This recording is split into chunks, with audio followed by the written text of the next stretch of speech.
민재야, 카메라 켜라. 손 떨지 말고 똑바로 들어. 이 문이 열리는 순간 우린 더 이상 가족이 아니다. 악마를 잡는 심판자일 뿐이야. 아버지, 저 정말 못하겠어요. 설마 진짜 준우가 저 안에 있을까요? 제 눈으로 확인하는 게 너무 무서워요. 정신 차려. 지금 네가 무너지면 준우는 평생 저 여자 손에서 학대당하며 살아야 해. 네 아들 지키고 싶지 않아. 독하게 마음 먹어. 레디 큐! 최주소, 문 열어. 안에 있는 거 다 안다. 호텔 마스터키 가져왔으니까 수작 부리지 말고 당장 문 열어.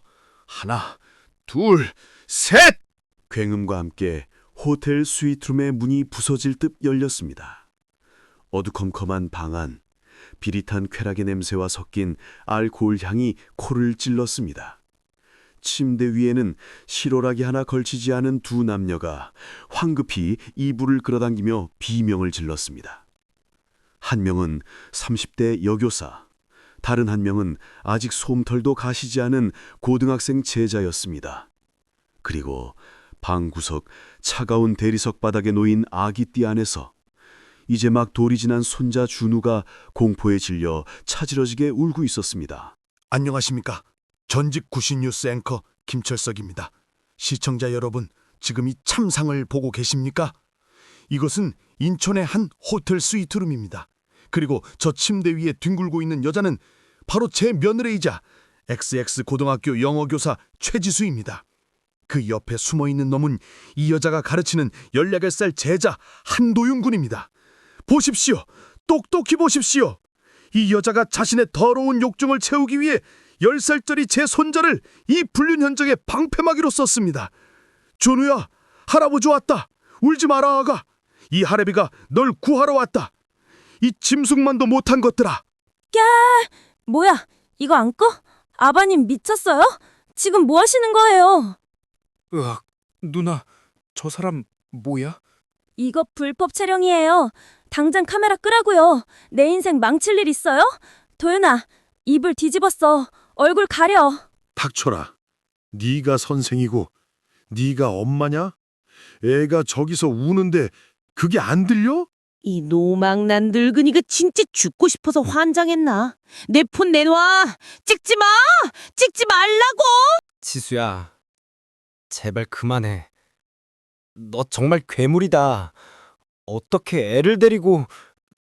도대체 준우한테 무슨 짓을 한 거야?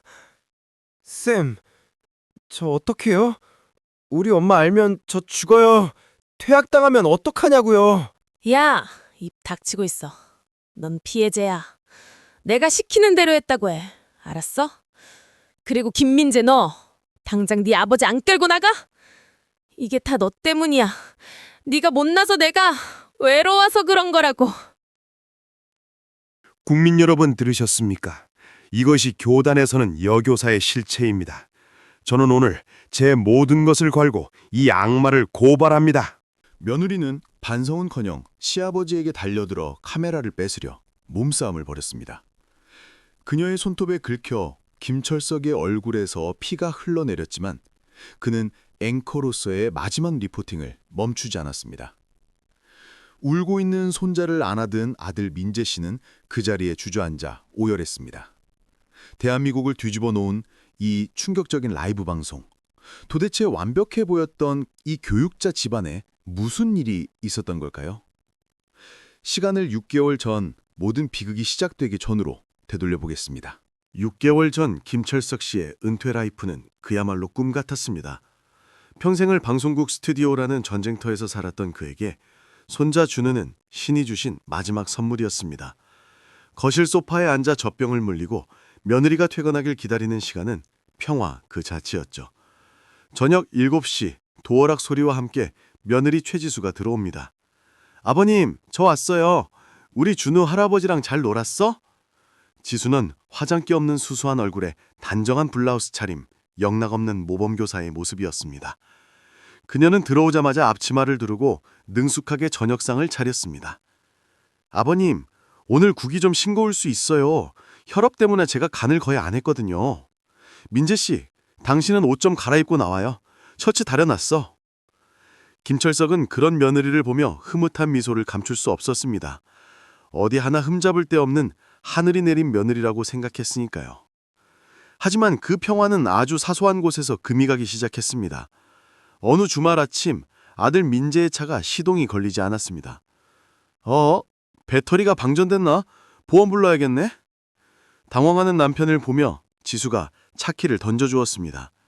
여보, 내 차 타고 다녀와. 나 오늘 학교 안 가니까.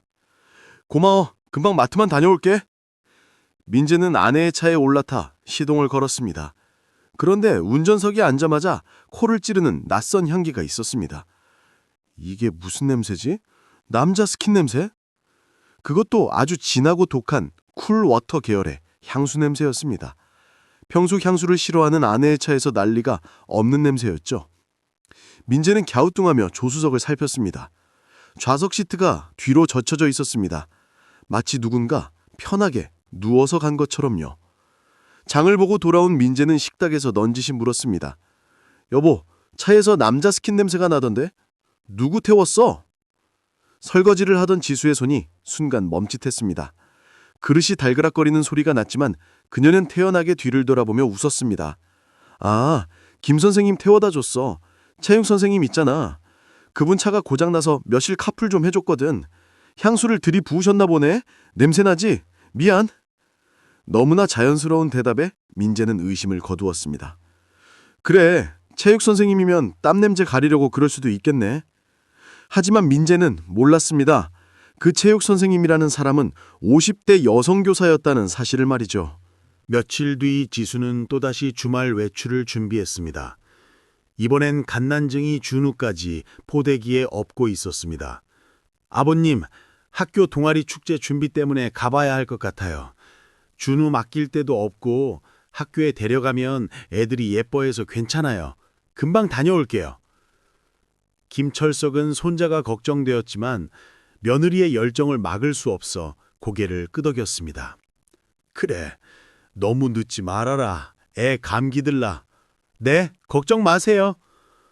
지수가 나간 뒤 민재는 아내의 차 트렁크에서 세차 도구를 거내려다 구석에 처박힌 쇼핑백 하나를 발견했습니다. 무심코 열어본 쇼핑백 안에는 낯선 물건들이 들어있었습니다. 남학생용 명찰 하나, 그리고 뜯지 않은 콘돔 한 박스. 명찰에는 2학년 3반 한도윤이라는 이름이 선명하게 박혀 있었습니다. 민재의 손이 떨리기 시작했습니다. 이게 왜 여기 있지? 학생 물건인가? 근데 콘돔은? 그날 저녁 집으로 돌아온 지수에게 민재가 쇼핑백을 들이밀었습니다. 이거 뭐야? 당신 차 트렁크에서 나왔어. 지수는 잠시 당황한 듯 동공이 흔들렸지만 이내 표정을 싹 바꾸며 짜증을 냈습니다. 아, 그거? 저번에 소지품 검사하다가 뺏은 거야. 압수한 물건들을 트렁크에 넣어두고 깜빡했네. 요즘 애들 까졌잖아. 학교에 별걸 다 들고 다녀. 내가 내일 가서 혼낼게. 민재는 아내의 당당함에 또 한 번 말문이 막혔습니다. 그래, 교사니까 압수할 수 있지. 내가 너무 예민한가? 하지만 그날 밤 결정적인 사건이 터졌습니다. 자정이 넘은 시각, 잠자던 준우가 갑자기 자지러지게 울기 시작했습니다.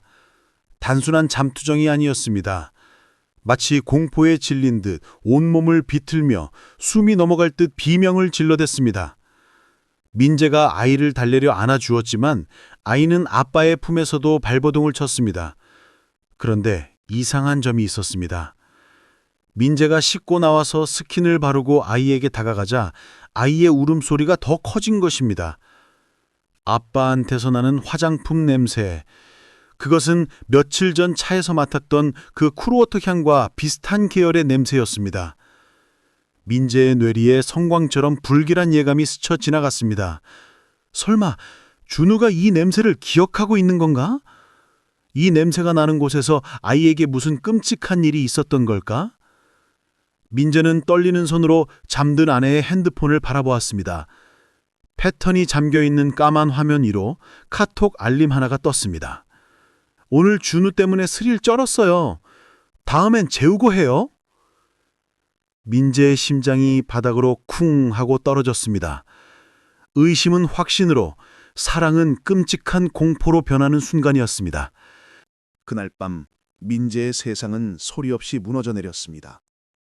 어둠 속에서 푸르스름하게 빛나는 휴대폰 화면, 그 위에 떠있는 도윤 학생이라는 이름과 하트 이모티콘은 마치 날카로운 칼날처럼 민재의 동공을 찔러왔습니다. 쌤, 오늘 준우 때문에 스릴 쩔었어요. 스릴? 내 아들이 그 더러운 짓거리에 스릴을 더해주는 도구였다는 말인가? 민재는 속에서 뜨거운 용암이 치밀어 무르는 것을 느끼며 화장실로 달려가 헛구역질을 했습니다. 위액이 넘어올 때까지 토해내도 가슴 속에 박힌 그 문장은 사라지지 않았습니다. 다음 날 새벽 뜬 눈으로 밤을 지새운 민재는 퀭한 눈으로 아버지 김철석의 방문을 두드렸습니다. 평생을 뉴스 앵커로 살아오며 어떤 충격적인 사건 앞에서도 냉정함을 잃지 않았던 김철석이었지만 아들이 내민 휴대폰 화면을 보는 순간 그의 손끝이 미세하게 떨려왔습니다. 화면 속 대화는 스승과 제자의 것이 아니었습니다. 그것은 발정난 암컷과 수컷의 저급한 농담 따먹기에 불과했습니다. 김철석은 안경을 벗어 탁자 위에 내려놓으며 낮고 무거운 목소리로 물었습니다. 민재야, 너 지금 이 상황 감당할 수 있겠냐? 민재는 고개를 떨구며 흐느꼈습니다. 아버지, 아니겠죠. 요즘 애들 장난이 심하다던데 그냥 농담이겠죠? 지수가 그럴 리 없잖아요. 우리 준 엄마잖아요. 김철석은 나약해진 아들의 어깨를 강하게 움켜쥐었습니다. 정신 차려라. 지금 네가 현실을 부정하면 우리 준우는 영영 지옥에서 못 나온다. 확인해야 한다. 이게 단순한 장난인지 아니면 우리가 상상하는 그 끔찍한 일인지 네 눈으로 직접 확인해. 그날부터 부자의 은밀하고도 고통스러운 추적이 시작되었습니다. 김철석은 후배를 통해 초소형 위치 추적기를 구했고 민재는 아내가 잠든 사이 차 뒷범퍼 안쪽에 그것을 부착했습니다. 그리고 며칠 뒤 주말이 찾아왔습니다. 지수는 여느 때와 다름없이 화사하게 화장을 하고 준우를 포대기에 업었습니다. 여보, 나 학교 동아리 발표회 때문에 좀 늦어. 준우 데리고 가서 선생님들이랑 좀 놀아주다 올게. 지수의 입술에 발린 붉은 립스틱이 그날따라 유난히 섬뜩하게 보였습니다. 민재는 주먹을 꽉 쥐고 애써 웃어 보였습니다. 그래, 고생이 많네. 다녀와. 현관문이 닫히자마자 김철석과 민재는 다른 차에 올라타 노트북을 켰습니다. 지도 위에 빨간 점이 움직이기 시작했습니다. 학교가 있는 강남 방향이 아니었습니다. 점은 강변북로를 타고 인천 쪽으로 빠르게 이동하고 있었습니다. 학교라더니 인천으로 갑니다, 아버지. 민재의 목소리가 바들바들 떨렸습니다. 김철석은 침묵을 지키며 앞만 응시했습니다. 그들의 차는 빨간 점을 따라 1시간을 달렸고 마침내 인천 외곽의 한적한 호텔 밀집 지역에 도착했습니다. 빨간 점이 멈춘 곳은 55 호텔이라는 간판이 번쩍이는 무인텔 주차장이었습니다. 차를 멀찌감치 세운 두 사람은 숨을 죽이고 지수의 차를 지켜왔습니다. 잠시 후 조수석 문이 열리고 교복 바지를 입은 앳된 남학생이 내렸습니다. 그리고 운전석에서 지수가 내렸습니다. 그녀의 등에는 여전히 준우가 엎여 있었습니다. 남학생은 자연스럽게 지수의 허리를 감싸 안았고 지수는 그런 학생의 엉덩이를 톡 치며 까르르 웃었습니다. 누가 봐도 선생님과 제자의 모습이 아니었습니다. 연인, 아니 그보다 더 저급한 불륜 커플의 모습이었습니다. 그들 사이에 끼어있는 갓난장이 준우만이 이 기괴한 풍경 속에서 이질적인 존재였습니다. 저 미친년이. 민재가 이성을 잃고 차문을 박차고 나가려 했습니다. 하지만 김철석이 아들의 팔을 낚아챘습니다. 앉아. 지금 가서 뭐 할 건데. 지금 덮쳐봤자 상담하러 왔다고 오리발 내밀면 그만이야. 확실한 물증이 필요해. 저 차 안에 있는 블랙박스. 저게 필요하다. 김철석의 눈빛은 그 어느 때보다 차갑게 빛나고 있었습니다. 그것은 앵커로서 진실을 파헤치던 그 눈빛이었습니다. 두 사람은 지수가 호텔 방으로 들어가고 3시간이 지날 때까지 지옥 같은 시간을 견디며 주차장을 지켰습니다. 3시간 뒤 지수와 남학생이 다시 차로 돌아왔습니다. 남학생이 머리는 젖어 있었고 지수의 화장은 번져 있었습니다. 차가 호텔을 빠져나가자마자 민재는 스페어키를 들고 지수가 세워져 있던 자리로 가서 바닥에 떨어진 담배꽁초와 영수증들을 닥치는 대로 주워 담았습니다. 그리고 며칠 뒤 민재는 지수가 잠든 틈을 타 차량 블랙박스 메모리 카드를 바꿔치기 하는 데 성공했습니다. 늦은 밤 김철석의 서재, 두 난자는 컴퓨터 앞에 앉았습니다. 메모리 카드를 꽂는 민재의 손은 땀으로 흥건했습니다. 파일 목록을 훑어내려가던 민재가 호텔 주차장 진입대 시간대에 파일을 클릭했습니다. 스피커를 통해 지수의 차안 상황이 흘러나왔습니다. 자기야, 오늘 쌤 팬티 무슨 색이게? 아, 몰라. 빨리 가서 확인하고 싶어. 근데 준우 안 자면 어떡해? 걱정 마. 차에서 계속 울길래 감기약 좀 먹였어. 몽롱해서 계속 잘 거야. 민재는 자신의 귀를 의심했습니다. 감기약. 몰정한 애한테 수면지 대용으로 감기약을 먹였다는 말인가? 스피커 너머로 쿵쿵 심장 뛰는 소리가 들리는 것 같았습니다. 이어지는 파일은 더 충격적이었습니다. 차가 정차하고 시동이 꺼졌지만 상시 녹화 모드는 계속 돌아가고 있었습니다. 아마도 차 안에서 애정 행각을 벌인 듯 부스럭거리는 소리와 젖은 입맞춤 소리가 낱낱이 들려왔습니다. 아, 도윤아, 너 진짜 많이 컸다. 누나, 학교에서 참느라 힘들었어. 만져줘. 역겨운 신음소리 사이로 뒷속에서 칭얼거리는 아기 소리가 섞여 들어왔습니다. 준우가 깬 모양이었습니다. 그러자 지수의 목소리가 180도 돌변했습니다. 아씨, 김준호, 닥쳐. 너 때문에 분위기 다 깨지잖아. 확 갖다 버릴라. 짝! 날카로운 파열음, 지수가 아이의 엉덩이나 등짝을 뿌린 듯한 소리였습니다. 아이는 경포에 질려 자지러지게 울기 시작했고 남학생은 킥킥거리며 비웃었습니다. 쌤, 애 좀 교육시켜야겠다. 시끄러워서 원. 미안. 자기야, 그냥 무시해. 호텔 들어가서 제대로 하자. 민재는 더 이상 듣지 못하고 책상 위에 엎드려 오열했습니다. 아버지, 제가 죽일 놈입니다. 저 여자가 저런 괴물인 줄도 모르고 우리 준우를 저 지옥에 방치했어요. 김철석은 눈을 감고 굵은 눈물을 흘렸습니다. 분노를 넘어선 참담함이 가슴을 찢어 놓았습니다. 그는 떨리는 손으로 아들의 어깨를 감싸 안으며 피를 토하듯 맹세했습니다. 민재야, 울지 마라. 눈물도 아깝다. 이 녹음 파일, 이게 저 여자의 목숨줄을 끊을 칼이다. 내가 맹세하마. 내 모든 걸 걸고 저 여자가 다시는 고개를 들고 다니지 못하게 만들겠다. 설령 내가 악마가 되는 한이 있더라도. 그날 밤 국민 앵커 김철석은 정의로운 언론인이 되기를 포기했습니다. 대신 손자를 지키기 위한 복수의 화신이 되기로 결심했습니다. 이제 법의 심판 따위는 필요 없었습니다. 그가 준비하는 것은 그보다 훨씬 더 잔혹하고 확실한 사회적 매장이라는 형벌이었습니다. 그 지옥 같았던 녹음 파일을 확인한 다음날 아침, 집안에는 폭풍전야 같은 고요함이 감돌았습니다. 김철석과 민재는 거실 소파에 앉아 지수가 방에서 나오기만을 기다렸습니다. 이윽고 방문이 열리고 지수가 하품을 하며 나왔습니다. 그녀는 거실의 무거운 공기를 감지했는지 잠시 멈칫했지만 이내 아무렇지 않은 척 냉장고 문을 열었습니다. 아버님, 일찍 일어나셨네요. 민재 씨는 회사 안 가? 오늘 연차야? 물병을 꺼내드는 지수의 손을 보며 민재는 더 이상 참지 못하고 소리쳤습니다. 너 지금 목구멍으로 물이 넘어가니? 인간이야? 네가 그러고도 사람 새끼야? 지수가 미간을 찌푸리며 물병을 탁 내려놓았습니다. 아침부터 왜 소리를 질러요? 애깨게. 무슨 일인데 그래? 민재는 떨리는 손으로 블랙박스 녹음기가 연결된 노트북의 재생 버튼을 눌렀습니다. 거실 가득 지수와 제자 도윤의 음란한 대화, 그리고 아이의 비명 같은 울음소리가 울려 퍼졌습니다. 도윤아, 누나 오늘 속은 뭐야? 쌤, 애 교육 좀 시켜야겠다. 자신의 목소리가 흘러나오는데도 지수의 표정은 당황보다는 불쾌함으로 일그러졌습니다. 그녀는 성큼성큼 다가와 노트북을 쾅 닫아버렸습니다. 이게 뭐예요? 지금 내 뒷조사했어요? 차에 도청장치라도 달았어? 김철석이 기가 막히다는 듯 헛웃음을 터뜨렸습니다. 지금 도청이 문제냐? 내가 짐승만도 못한 짓을 저지른 게 문제지. 네 제자랑 그것도 갓난쟁이 준우를 데리고 모텔을 가? 네가 선생이야? 네가 애미냐고? 김철석의 호통에도 지수는 눈 하나 깜짝하지 않았습니다.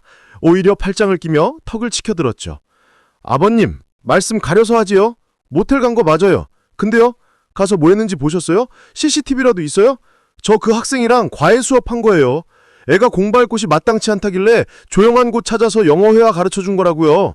준우요, 집에 두면 봐줄 사람 없으니까 데려간 거고요. 제가 애를 때렸어요? 굶겼어요? 잠투정하길래 좀 훈육한 거 가지고 사람을 아주 범죄자 취급하시네. 정말 대단하지 않습니까? 그 상황에서도 눈 하나 깜짝 않고 거짓말을 늘어놓는 그 뻔뻔함에 김철숙과 민재는 말문이 막혔습니다. 그녀는 오히려 피해자인 척 눈물을 글썽이며 연기를 시작했습니다. 제가 학교 일에, 육아에, 시집살이에 얼마나 힘들었으면 밖에서 과외까지 뛰겠어요. 남편 벌이가 시원찮으니까 저라도 돈 더 벌려고 그런 거잖아요. 고생하는 며느리한테 위로는 못 해줄 망정? 불륜? 참나, 기가 막혀서. 민재가 이성을 잃고 지수의 뺨을 때리려 손을 올렸지만 지수는 눈을 부릅뜨고 대들었습니다. 쳐봐. 치는 순간 바로 가정폭력으로 신고할 거니까. 안 그래도 이혼하고 싶었는데 잘 됐네. 위자료 뜯어낼 명분 생겨서. 결국 그날의 대화는 파국으로 끝났습니다. 김철석은 더 이상 대화가 통하지 않는다는 것을 깨닫고 법대로 해결하기로 결심했습니다. 다음 날 김철석과 민재는 경찰서에 고소장을 접수했습니다. 죄명은 미성년자 간음, 아동복지법 위반, 그리고 간통에 의한 이혼 소송이었습니다. 하지만 대한민국의 법은 피해자의 눈물을 닦아주지 않았습니다. 경찰 조사는 지지부진했습니다. 담당 형사는 피곤한 얼굴로 고개를 저었습니다. 선생님, 심정은 이해하는데요. 이게 처벌하기가 참 애매해요. 일단 간통죄는 폐지된 거 아시죠? 형사처벌은 안 됩니다. 미성년자 의제강간? 상대 남학생이 만 18살 생일이 지났어요. 서로 합의하에 했다고 하면 강간 성립이 안 됩니다. 그리고 아동학체. 이게 제일 문제인데. 형사는 한숨을 쉬며 서류를 넘겼습니다. 블랙박스 소리만으로는 신체적 학대를 입증할 수가 없어요. 애 몸에 멍이라모 들었으면 모를까 감각 먹인 거? 엄마가 애 아파서 먹였다고 하면 그만입니다. 정서적 학대? 1살짜리 애가 엄마의 불륜 행위를 인지하고 상처받았다는 걸 어떻게 증명합니까? 구청 아동보호팀에서도 혐의 없음 의견 보냈어요. 민재는 형사의 책상을 내리치며 울부짖었습니다. 아니, 불륜 현장에 애를 데려간 것 자체가 학대 아닙니까? 애가 경기 일으키고 밤마다 운다고요. 증거가 부족합니다. 증거가. 호텔방 안에 영상 있으세요? 없잖아요. 결국 결과는 불기소, 증거불충분으로 혐의 없음 처분이 내려졌습니다. 법적으로 지수는 아무런 죄가 없는 깨끗한 사람이 된 것입니다.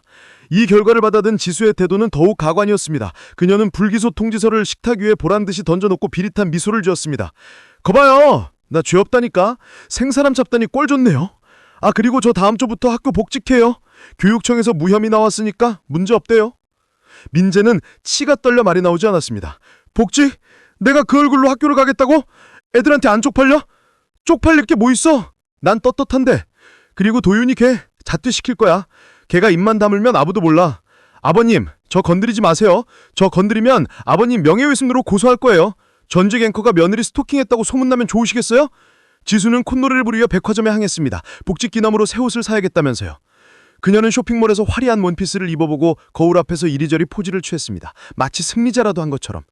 그 시각 내연남인 제자 한도윤의 SNS에 이런 글이 올라왔습니다. 꼰대들한테 걸려서 시겁했네. 그래도 쌤이 다 해결. 우리 쌤 능력 쩔어. 사랑해 누나. 이 게시물을 본 민재는 그 자리에서 혼전해버렸습니다. 스트레스성 쇼크였습니다. 병원 응급실에 누워 산소호흡기를 낀 아들을 바라보며 김철석은 피눈물을 흘렸습니다. 법이 너를 심판하지 못한다면 내가 한다. 내 방식대로. 김철석은 병실을 나와 어딘가로 전화를 걸었습니다. 그의 목소리는 앵커 시절보다 더 차갑고 단호했습니다. 김 국장, 나야. 부탁 하나만 하재. 다음 주 뉴스 시간에 내 자리를 좀 비워주게. 아니, 뉴스게 아니야. 내 인생을 건 고발장이 될 거야. 며칠 뒤 지수는 학교로 복직했습니다. 교무실에 들어선 그녀는 동료 교사들에게 뻔뻔하게 인사를 건넸습니다. 선생님들, 그동안 걱정 끼쳐드려서 죄송해요. 시댁이랑 오해가 좀 있어서. 아휴, 며느리 살기 참 힘드네요. 어머, 최 선생님 마음고생 심했겠다. 시아버지가 좀 유별나시다며. 동료 교사들은 지수의 연기에 속과 오히려 그녀를 위로했습니다. 지수는 교단에 서서 학생들에게도 훈한 말씀을 늘어놓았습니다. 여러분, 살다 보면 억울한 일이 생길 수도 있어요. 하지만 진실은 언젠가 밝혀지는 법. 선생님처럼 당당하게 살아야 해. 알겠지? 아이들은 네 하고 박수를 쳤습니다. 그 모습을 교문 밖에 차 안에서 지켜보던 김철석은 핸들을 꽉 쥐었습니다. 손가락 관절이 하얗게 지를 정도로 그래, 마음껏 즐겨라. 그게 너의 마지막 수업이 될 테니까. 김철석의 눈빛은 이미 며느리를 사람이 아닌 사회의 암적 존재로 보고 있었습니다. 그는 차 조수석에 놓인 서류 봉투를 바라보았습니다. 그 안에는 방송국 출입증과 함께 며느리를 완벽하게 매장시킬 큐시트가 들어있었습니다. 디데이는 바로 내일, 지수의 생일이자 그녀가 제자 함도윤과 다시 호텔에서 만나기로 약속한 날이었습니다. 김철석은 호텔 직원을 매수해 마스터키를 손에 넣었습니다. 이제 법의 테두리는 벗어났습니다. 이것은 전쟁이었습니다. 한 아이의 할아버지로서 그리고 평생 진실을 말해온 언론인으로서 치르는 마지막 성전. 기다려라. 내가 뱉은 그 거짓말들이 내 목을 조르게 될 거다. 다음 날 철석은 아들 민재를 서재로 불렀습니다. 술에 쩔어 초점 잃은 눈으로 앉아있는 아들에게 철석은 유튜브 채널 개설 화면을 보여주었습니다. 채널명 정의의 심판. 아직 구독자 0명, 영상 0개의 통빈 채널이었지만 그 무게감은 남달랐습니다. 민재야, 법은 저 여자를 심판하지 못했다. 하지만 사회적 심판은 공소시효도 증거 불충분도 없다. 내가 저 여자의 가면을 벗기고 사회에서 영원히 매장시킬 거다. 너는 나를 도울 수 있겠느냐? 민재는 아버지가 내민 계획서를 읽어내려갔습니다. 그것은 복수라기보다 완벽하게 설계된 처형 계획이었습니다. 민재는 눈물을 닦고 고개를 들었습니다.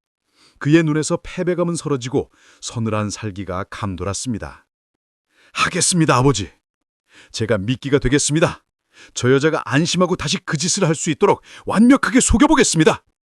그날부터 민재의 소름 끼치는 연기가 시작되었습니다. 그는 퇴근길에 꽃다발을 사들고 귀가했습니다.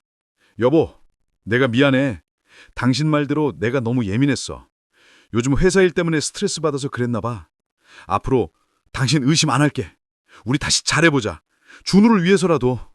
민재는 무릎까지 꿇으며 지수에게 사과했습니다. 지수는 그런 남편을 내려다보며 속으로 비웃음을 흘렸습니다. 역시 넌 나 없으면 아무것도 아닌 호구야. 지수는 짐짓 선심 쓰는 척 남편을 안아주었습니다. 알았어, 자기야. 나도 화내서 미안해. 우리 다시 잘해보자. 남편이 굴복했다고 믿은 지수의 경계심은 눈 녹듯 사라졌습니다. 그녀는 다시 대담해졌습니다. 학교에서는 제자 도윤과 은밀한 눈빛을 주고받았고 주말이면 문화센터를 핑계로 밀회를 즐겼습니다. 심지어 도윤은 민재에게 조롱 섞인 문자를 보내기도 했습니다. 아저씨, 쌤 요즘 힘들어 보이던데 잘 좀 챙겨요. 남편이시라면서요. 크크. 민재는 그 문자를 보고도 답장하지 않았습니다. 단지 그 화면을 캡처해 증거 폴더 45번에 저장했을 뿐입니다. 철석은 흥신소에 의뢰해 두 사람의 밀회 장면을 사진으로 남기기 시작했습니다. 법적 효력은 없어도 방송용 썸네일로는 차고 넘치는 자극적인 사진들이 차곡차곡 쌓여갔습니다. 그리고 마침내 기다리던 D-Day가 다가왔습니다. 바로 최지수의 32번째 생일. 지수는 며칠 전부터 들떠 있었습니다. 여보, 나 이번 생일에 친구들이랑 1박 2일로 호캉스 다녀와도 돼? 육아 스트레스 좀 풀고 싶어서 그래. 친구들이라 쓰고 제자 한도윤이라 읽는 뻔한 거짓말. 하지만 민재는 이번에도 속아 넘어가는 척하며 지갑에서 카드를 꺼내주었습니다. 당연하지. 그동안 고생했는데 제일 좋은 호텔 스위트룸으로 잡아. 친구들이랑 맛있는 거 사 먹고 푹 쉬다 와. 지수는 환호성을 지르며 민재의 볼에 뽀뽀를 했습니다. 고마워 여보. 역시 우리 남편이 최고야. 그녀가 방으로 들어가 짐을 싸는 동안 민재는 거실에 있는 아버지와 눈을 마주쳤습니다. 철석은 묵묵히 고개를 끄덕였습니다. 모든 준비는 끝났다. 지수는 이번 여행에 준우를 데려가지 않으려 했나 도윤의 요구로 결국 아이를 데려가기로 했습니다. 누나, 애가 있어야 의심 안 받지. 그리고 애 재군과하는 게 더 스릴 있잖아. 지수는 도윤의 말이라면 껌뻑 죽는 신용을 하며 준우를 챙겼습니다. 생일 당일 화려한 원피스에 선글라스까지 낀 지수는 들뜬 발걸음으로 집을 나섰습니다. 그녀의 차가 주차장을 빠져나가자마자 철석과 민재는 검은색 밴에 몸을 실었습니다. 차 뒷좌석에는 방송용 카메라와 조명, 그리고 무선 송출 장비가 가득 실려 있었습니다. 가자, 사냥의 시간이다. 지수의 차가 인천의 한 5성급 호텔 지하 주차장으로 미끄러져 들어갔습니다. 뒤이어 철석과 민재가 탄 검은색 밴이 거리를 두고 멈춰섰습니다. 철석은 익숙한 손놀림으로 인이어 이어폰을 귀에 꽂았습니다. 그의 손에는 낡았지만 관리가 잘 된 방송용 큐시트가 들려 있었습니다. 그것은 단순한 메모장이 아니라 며느리 최지수의 사회적 사형 선고문이었습니다. 민재야, 지금부터는 감정이 아니라 이성으로 움직여야 한다. 우리는 지금 복수를 하는 게 아니다. 세상이 진실을 보도하러 가는 거다. 알겠느냐? 네, 아버지. 민재는 마른 침을 삼키며 고개를 끄덕였습니다. 두 사람은 밴에서 내려 장비 가방을 챙겼습니다. 지수가 체크인을 마치고 엘리베이터에 오르는 모습이 로비 CCTV 화면처럼 그들의 눈에 들어왔습니다. 2001호 스위트룸. 철석은 이미 며칠 전 흥신소를 통해 그녀가 예약한 방 호수를 파악하고 있었습니다. 그는 프론트로 다가가 지배인을 찾았습니다. 오랜만이네, 김지배인. 김철석 앵커님? 아이고, 이게 얼마만입니까? 은퇴하시고 처음 뵙습니다. 평소 안면이 있던 지배인은 반갑게 그를 맞이했습니다. 철석은 지배인의 손을 잡으며 조용히 그러나 묵직하게 말했습니다. 오늘 내가 여기서 아주 중요한 다큐멘터리를 하나 찍을 건데 협조 좀 부탁하네. 2001호 옆방, 2002호를 주게. 그리고 마스터 키도 하나 필요해. 지배인은 당황한 기색이 역력했지만 대한민국 최고의 언론인이자 VIP인 그의 부탁을 거절할 수 없었습니다. 결국 철석의 손에는 옆방 키와 마스터 키가 쥐어졌습니다. 2002호에 들어선 두 사람은 신속하게 움직였습니다. 마치 전쟁터에 투입된 특수 부대원들 같았습니다. 민재는 삼각대를 설치하고 조명을 세팅했고 철석은 무선 송출 장비를 점검했습니다. 장비 세팅 완료. 오디오 체크. 하나 둘 마이크 테스트. 철석의 목소리는 더 이상 떨리지 않았습니다. 그는 완벽한 프로의 모습으로 돌아와 있었습니다. 벽 하나를 사이에 둔 2001호에서는 지수와 도윤의 웃음소리가 들려왔습니다. 자기야, 오늘 진짜 쩐다. 이 옷들 비싼데 아냐? 너 해주는데 내가 돈을 아끼겠니? 마음껏 즐겨. 방음이 잘 된 호텔이었지만 철석이 벽에 부착한 고성능 도청 마이크를 통해 그들의 추잡한 대화는 생생하게 전달되었습니다. 그리고 그 사이로 들리는 층을거리는 아이소리. 준우야, 저기 가서 만화 보고 있어. 엄마 형이랑 놀다 올게. 또다시 아이를 방치하는 소리가 들려오자 민재의 눈가가 파르르 떨렸습니다. 철석은 아들의 어깨를 누르며 고개를 저었습니다. 아직이다. 기다려라. 밤 9시. 철석은 노트북을 열고 유튜브 채널 정의의 심판 라이브 스트리밍을 시작했습니다. 제목은 강남 명문고 여교사 제자와의 충격적인 호텔 파티 생중계. 썸네일은 얼굴을 모자이크 처리했지만 누구나 알아볼 수 있는 지수와 도윤의 미래 사진이었습니다. 방송이 시작되자마자 철석은 미리 준비해둔 링크를 각종 대형 커뮤니티와 맘카페에 뿌렸습니다. 반응은 폭발적이었습니다. 제목이 주는 자극성은 순식간에 사람들을 끌어모았습니다. 접속자 0명에서 시작한 숫자는 1분 만에 100명, 5분 만에 1000명을 돌파했습니다. 이거 실화임? 제목 어그로 아님? 대박! 썸네일 옷 보니까 우리 학교 영어쌤 같은데? 지금 생방이라고? 주작 아니냐? 채팅창은 의심과 호기심으로 도배되었습니다. 하지만 철석은 검은색 화면에 오직 목소리만 송출하며 긴장감을 고조시켰습니다. 안녕하십니까, 시청자 여러분. 저는 오늘 한 가정의 가장이자 대한민국 언론인의 양심을 걸고 이 자리에 섰습니다. 지금부터 여러분이 보시게 될 영상은 조작 없는 100% 리얼 상황입니다. 익숙하고 신뢰감 있는 중저음의 목소리. 사람들은 단번에 그 목소리의 주인공을 알아챘습니다. 헐, 이 목소리 김철석 앵커 아님? 미쳤다. 9시 뉴스 앵커가 유튜버 데뷔? 진짜 무슨 일 터지는 거 아니야? 접속자 수는 기하급수적으로 늘어 1만 명을 넘어섰습니다. 철석은 화면을 전환해 도청장치를 통해 들어오는 옆방의 소리를 송출하기 시작했습니다. 적나라한 신음소리와 남학생의 키득거리는 소리, 그리고 아이의 울음소리가 전파를 타고 전국으로 퍼져나갔습니다. 채팅창은 경악으로 물들었습니다. 미친 거 아니야? 애 울음소리 들리는데? 애 데리고 저 짓을 한다고? 사람이냐? 저 여자 누구냐? 당장 신상 털어라! 여론은 달궈질 대로 달궈졌습니다. 이제 방화쇠를 당길 시간이었습니다. 철석은 짐벌에 고정된 스마트폰을 들고 자리에서 일어났습니다. 그의 눈빛은 사냥감을 앞둔 맹수처럼 번뜩였습니다. 민재야, 준비됐느냐? 네, 아버지. 민재는 손에 쥐고 있던 마스터키를 꽉 쥐었습니다. 철석은 카메라 렌즈를 정면으로 응시하며 마지막 멘트를 날렸습니다. 지금부터 그 추악한 진실의 문을 열겠습니다. 진입해. 명령과 동시에 민재가 2001호분의 마스터키를 갖다 댔습니다. 뜨리릭! 경쾌한 기계음과 함께 지옥의 문이 열렸습니다.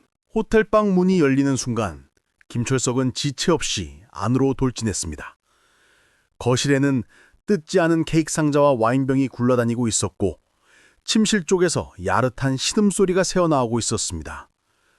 김철석은 손에 든 스마트폰 카메라의 앵글을 흔들림 없이 고정하며 침실 문을 벌컥 열었습니다. 내 인연! 여기가 어디라고 애를 데리고 들어와! 김철석의 사자후가 방 안을 뒤흔들었습니다. 침대 위, 실오라기 하나 걸치지 않은 채 엉겨붙어 있던 두 남녀가 소스라치게 놀라며 떨어졌습니다.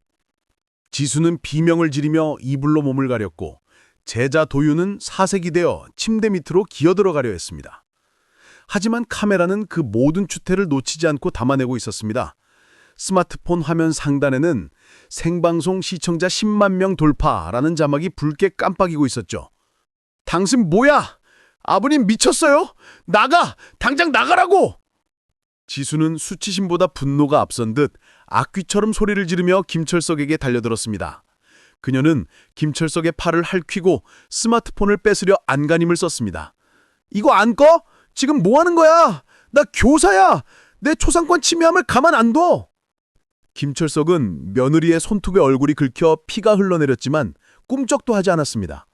오히려 카메라를 지수의 얼굴에 더 가까이 들이대며 앵커 시절보다 더 또렷하고 힘있는 목소리로 외쳤습니다. 국민 여러분, 보고 계십니까? 이 여자가 바로 낮에는 교단에서 아이들을 가르치고 밤에는 제자와 불륜을 저지르는 XX고등학교 영어교사 최지수입니다.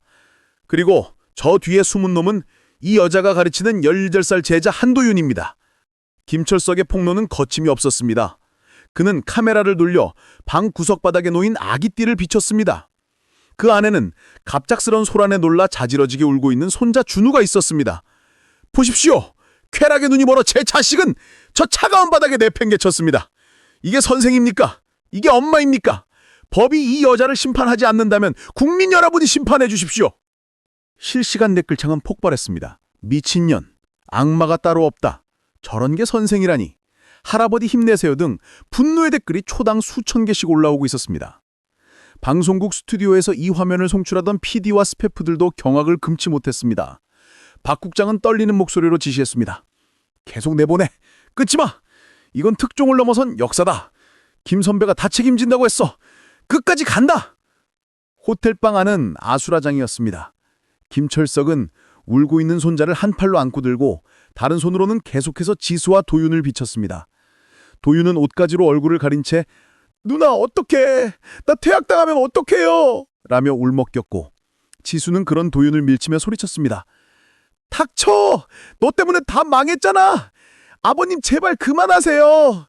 저 학교 잘리면 아버님이 책임지실 거예요? 애한테 무슨 짓이에요 이게. 네가 애한테 무슨 짓을 했는지 생각나냐? 닥쳐라 이 더러운 것다. 그때 신고를 받고 출동한 경찰들이 들이닥쳤습니다. 경찰입니다. 다들 동작 그만. 경찰들은 난장판이 된 현장을 보고 혀를 찼습니다. 김철석은 카메라를 경찰에게 넘기지 않고 끝까지 방송을 이어갔습니다.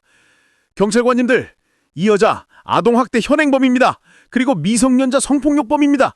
제가 증인이고 이 방송을 보는 50만 국민이 증인입니다. 똑바로 수사하십시오. 경찰은 결국 지수와 도윤을 임의도인 형식으로 연행했습니다. 지수는 경찰차에 타면서까지 김철석을 노려보며 저주를 퍼붓습니다. 투고 봐요.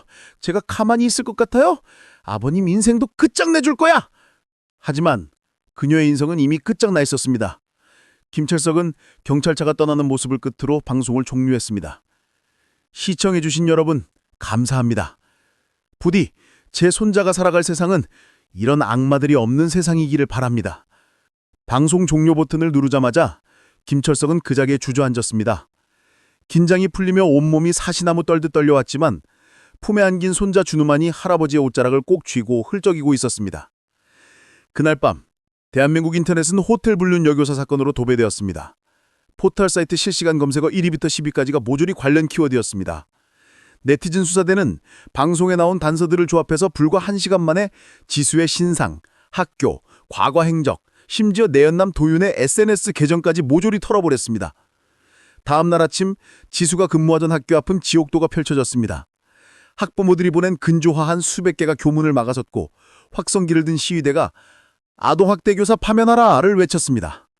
학교 이사회는 긴급회의를 소집해 만장일치로 최지수의 파면을 의결했습니다. 교육청 역시 즉각적인 감사에 착수했고 그녀의 교사 자격증을 영구 박탈하겠다고 발표했습니다. 경찰 조사를 받고 풀려난 지수는 집으로 돌아오지 못했습니다. 이미 집 앞에는 수많은 유튜버와 기자들이 진을 치고 있었기 때문입니다. 그녀는 모자를 눌러쓰고 모텔을 전전해야 했습니다. 하지만 마스크를 써도 사람들은 알아봤습니다. 편의점에 들어가면 알바생이 당신 그 여교사지? 나가요! 물건 안 팔아! 라며 소금을 뿌렸고 식당에서는 손님들이 수근거리며 그녀의 사진을 찍어댔습니다. 그녀는 밥 한 끼 마음 편히 먹을 수 없는 사회적 감옥에 갇혀버린 것입니다. 내연남 도윤의 상황도 비참했습니다. 학교에서는 퇴학 처분이 내려졌고 그의 부모는 지수를 향해 거액의 손해배상 청구 소송을 제기했습니다.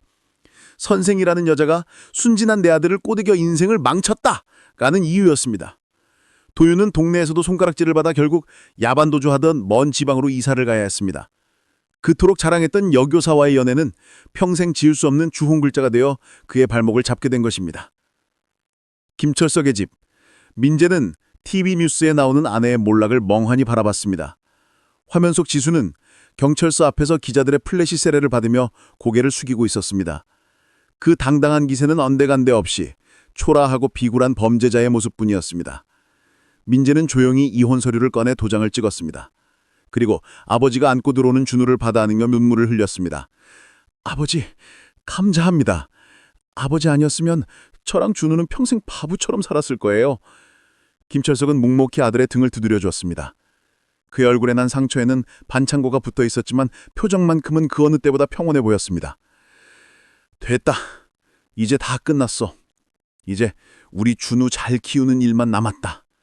악마는 사라졌고 폐허가 된 가정에는 다시 희망의 싹이 트기 시작했습니다. 하지만 김철석은 알고 있었습니다. 아직 마지막 한 발이 남았다는 걸. 며느리 지수가 순순히 물러날 위인이 아니라는 것을요. 그녀의 마지막 발악이 그들을 기다리고 있었습니다.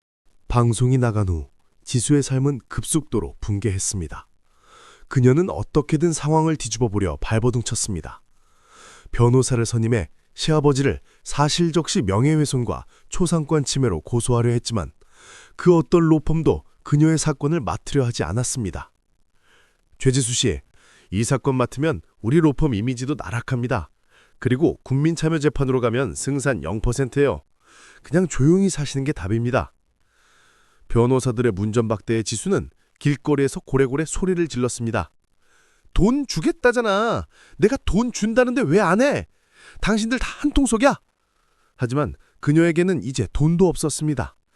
학교에서는 파면과 동시에 품위유지 위반에 따른 위약금을 청구했고 내연남 한도윤의 부모가 건 소송 때문에 통장마저 가압류당했습니다. 그녀가 가진 것이라곤 명품 가방 몇 개가 전부였지만 그것마저 짝퉁 논란에 휩싸이며 중고장터에서조차 팔리지 않은 신세가 되었습니다. 결국 지수는 이혼 법정에 섰습니다. 화려했던 교사의 모습은 온데간데 없고 모자와 마스크로 얼굴을 가린 초라한 모습이었습니다. 조정기 일에 마주친 남편 민재는 그녀를 벌레 보듯 했습니다. 양육권, 친권 모두 포기해. 위자료는 필요 없어. 대신 준우 앞에 평생 나타나지 않겠다는 각서서. 지수는 마지막 자존심인지 아니면 도끼인지 모를 눈빛으로 민재를 쏘아봤습니다. 흠, 내가 애를 왜 봐? 내 인생 망친 혹덩어리인데. 다 가져가. 대신 나중에 준우가 커서 엄마 찾으면 그때도 막을 수 있나 보자. 민재는 차가운 미소를 지으며 대답했습니다. 걱정 마. 준우가 커서 인터넷 검색만 해봐도 자기 엄마가 어떤 사람인지 다 알 테니까. 네가 남긴 디지털 발자국 그거 평생 안 지워져. 준우는 널 엄마가 아니라 반면교사로 기억할 거다. 이혼 도장이 찍히던 날 지수는 법원 후문으로 도망치듯 빠져나갔습니다.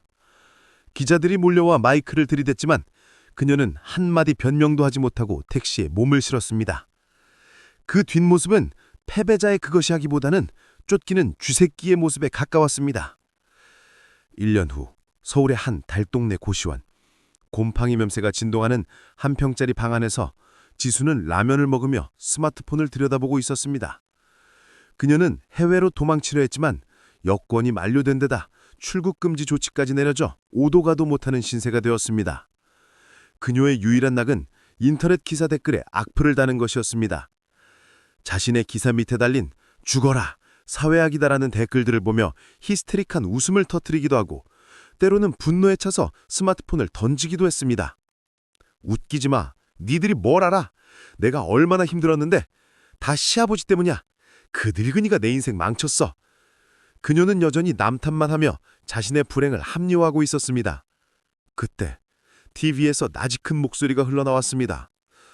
네, 다음 소식입니다. 전직 앵커 김철석 씨가 아동학대 예방 캠페인 홍보대사로 위촉되었습니다. 화면 속 김철석은 온화한 미소를 지으며 손자 준우를 안고 있었습니다. 준우는 몰라보게 건강해진 모습으로 해맑게 웃고 있었습니다. 준우야? 지수는 화면 속 아이를 보며 손을 뻗었지만 닿는 것은 차가운 브라운관뿐이었습니다. 화면 속 김철석이 인터뷰를 하고 있었습니다. 준우야, 아이들은 꽃입니다. 그 꽃을 짓밟는 어른은 용서받을 수 없습니다. 저는 제 남은 인생을 이 땅의 아이들을 지키는 데 바칠 겁니다. 지수는 그 모습을 보며 비명을 지르며 TV를 껐습니다. 질투와 후회, 그리고 돌이킬 수 없는 절망이 그녀를 덮쳤습니다. 그녀는 웅크리고 앉아 자신의 초라한 현실을 직시해야 했습니다. 화려했던 호텔 스위트룸은 이제 퀴퀴한 고시원 쪽방이 되었고 젊은 제자와의 불장난은 그녀를 태워버린 지옥불이었습니다. 이것이 바로 인과응보, 사필귀정이었습니다. 같은 시간 김철석의 집 거실. 저녁 식사 자리는 웃음꽃이 피었습니다. 민재는 건강을 되찾고 회사에 복귀했고 퇴근길에 사온 장난감을 준우에게 흔들어주고 있었습니다. 준우야, 아빠 왔다. 이거 봐라. 로봇이다. 까르르, 아빠, 아빠. 준우는 이제 아장아장 걸으며 아빠에게 안겼습니다. 그 모습을 지켜보는 김철석의 눈가에 주름이 잡혔습니다. 1년 전 밤마다 경기를 일으키며 울던 아이는 이제 없습니다. 사랑과 관심이 아이의 상처를 치유한 것입니다. 김철석은 식탁에 놓인 된장찌개를 뜨며 생각했습니다. 그래, 이거면 됐다. 앵커로서의 명예, 사회적 지위 다 필요 없다. 내 가족이 이렇게 웃을 수만 있다면 나는 100번이라도 다시 악마가 될 수 있다. 식사가 끝나고 김철석은 준우를 무릎에 앉히고 동화책을 읽어줬습니다. 그래서 나쁜 늑대는 멀리 쫓겨나고 아기 돼지 생제는 행복하게 살았답니다. 준우가 고사리 같은 손으로 김철석의 뺨을 만지며 몽아리를 했습니다. 하지, 하지. 그래, 할아버지다. 우리 강아지. 김철석은 손자를 꼭 끌어안았습니다. 그의 품에서 아이의 심장 소리가 힘차게 뛰고 있었습니다. 그것은 살아있다는 증거이자 그가 지켜낸 미래였습니다. 그날 밤 김철석은 자신의 유튜브 채널에 마지막 영상을 올렸습니다. 카메라는 켜져 있었지만 그는 뉴스데스크가 아닌 자신의 서재 의자에 편안히 앉아 있었습니다. 안녕하십니까? 김철석입니다. 지난 1년간 많은 분이 저에게 응원을 보내주셨습니다. 며느리를 고발한 독한 시아버지라고 욕하는 분들도 계셨지만 손자를 지킨 할아버지라고 칭찬해 주시는 분들이 더 많았습니다. 저는 법을 공부한 사람은 아닙니다. 하지만 상식은 알고 있습니다. 아이를 지키는 것이 어른의 도리라는 상식 말입니다. 법이 그 상식을 지켜주지 못할 때 우리는 어떻게 해야 할까요? 침묵해야 할까요? 아니면 저처럼 미친 척이라도 해서 싸워야 할까요? 정답은 없습니다. 하지만 저는 후회하지 않습니다. 제 선택으로 인해 제 손자는 웃음을 되찾았고 제 아들은 다시 삶의 의지를 얻었기 때문입니다. 가족이라는 울타리는 생각보다 약합니다. 누군가 아기를 품고 찢으려 하면 금방 찢어집니다. 그 울타리를 지키는 건 법전이나 판사님의 판결문이 아닙니다. 바로 가장의 용기와 희생입니다. 부디 여러분의 가정에도 평화가 깃들기를 바랍니다. 혹시라도 주변에 고통받는 아이가 있다면 외면하지 마십시오. 당신의 작은 관심이 그 아이에게는 유일한 구원일 수 있습니다. 제 뉴스는 여기까지입니다. 이제 저는 앵커 김철석이 아닌 준우 할아버지 김철석으로 남은 생을 살아가겠습니다. 그동안 감사했습니다. 화면 속 김철석이 깊이 고개를 숙이며 영상은 끝났습니다. 검은 화면 위로 엔딩 크레딧이 아닌 해맑게 웃는 준우의 한 장의 사진이 떠올랐습니다. 그리고 그 아래 짧은 자막이 흘렀습니다. 진실은 침몰하지 않는다. 사랑은 포기하지 않는다. 이 이야기는 한 가중의 비극으로 시작되었지만 위대한 사랑의 승리로 끝났습니다. 악마는 지옥으로 돌아갔고 천사는 다시 날개를 찾았습니다. 여러분은 가족을 위해 어디까지 할 수 있습니까? 김철석 앵커의 마지막 특공은 우리에게 묵직한 질문을 남깁니다. 정의는 멀리 있는 것이 아니라 내 아이를 지키려는 그 마음속에 있다는 것을요. 술에 취해 비틀거리는 여자가 전봇대를 붙잡고 구역질을 합니다. 떡진 머리에 짙은 화장이 번진 초라한 행색의 최지수입니다. 그녀는 지나가는 사람들의 옷자락을 붙잡고 횡설수설합니다. 저기요, 나 알죠? 나 유명한 사람인데. 나 강남 쌤이었어, 쌤! 사람들은 그녀를 미친 사람 취급하며 피하거나 핸드폰으로 촬영하며 비웃습니다. 어? 이 여자 그 호텔 여아냐? 와, 진짜 인생 훅 갔네. 찍어, 유튜브 각이다. 지수는 쏟아지는 플래시 세례를 보며 과거에 화려했던 스포트라이트를 떠올리는 듯 괴기스럽게 웃습니다. 그래, 나야 나, 최지수라고. 다들 나만 보잖아. 내가 주인공이야. 그녀의 공허한 웃음소리가 차가운 뒷골록에 메아리 칩니다.